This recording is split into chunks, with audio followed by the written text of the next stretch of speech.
আসসালামু আলাইকুম। আজ 11 সেপ্টেম্বর 2025 চলে আসলাম কুমিল্লা জেলার বরুড়া থানাধীন ঐতিহ্যবাহী ফকিরা বাজার গরুর হাটে। এই গরুর হাটের লোকেশন আমার বাসা থেকে খুবই কাছে, তারপরেও এখান থেকে আমার গরু কিন্তু আসা হয় না। আমি নর্মালি গরু অন্যান্য জায়গা থেকে কিনি। তো চলেন দেখি, দরদাম করতেছি।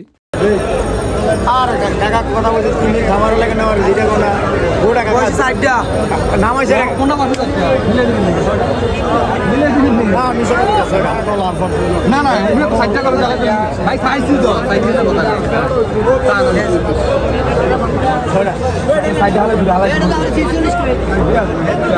কেন আমি তো কোনা কাকা গোটা আনছে রে কাকা বাহু গর আর হনেন বাজারে গরু মুলে যাইবো আবার লয়ে যাইবো হনেন গরু নামাইছে এই মাত্র বেশি দেরি না আমরা এবারে একটু আগে নামাইছি এই মাত্র নামাইছি নতুন না কেন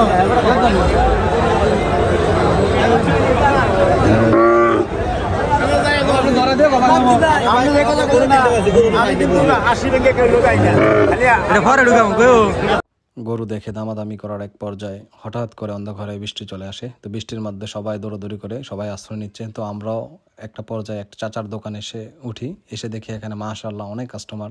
চাচা বিক্রি করে শেষ করতে পারতেছে না, প্রচুর কাস্টমার। তো আমরা এগুলো দেখতে দেখতে আমরাও কিছু অর্ডার করলাম, চাচার হাতের খাবার খেলাম। এখানে খাবার খুবই সস্তা, আপনার পেঁয়াজি বা আলুর চপ যেটাই নেন 2 পিস 5 টাকা। তো আমরা খাবার খেলাম। দেন অনেকক্ষণ পর বৃষ্টি কমার কিছুক্ষণ পর আমরা বাজারের দিকে যাই। গিয়ে দেখি বাজার শেষ পর্যায়ে, তখন আর বাজার আর ভেঙে গেছে এমন একটা অবস্থা, তখন আর আমাদের গরু কিনা হয় না। দেন আমরা চলে আসি বাসায়। সবাই ভালো থাকেন, সুস্থ থাকেন। আসসালামু আলাইকুম।